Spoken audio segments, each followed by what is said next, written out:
everybody. This video is going to show you how to control what students can join a Google Meet and what they can do while they are in the Google Meets.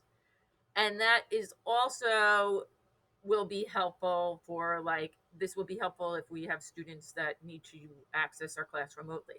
So when you're in your Google Classroom and you click on the link, what's going to happen is you are going to join the meeting, and then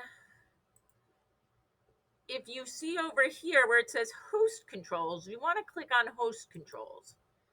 And then you want to make sure that host management is turned on. And then you also want to go to view all host settings. And you have different choices here. And this is up to you if you want to let everyone have their screen shared or not. Send a chat message or not.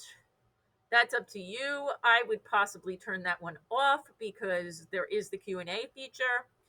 And then this one, the quick access, you're probably going to want to turn this off, because what that means is the host must join the meeting first, and only people invited by the host can join the meeting. So that's going to be one that you really want to, turn off. And then all you would do is hit close, and then that information is saved. So as a reminder, you go into this little host meeting thing here. You would go to view all settings, and you would turn quick access from on, it defaults to on, to off.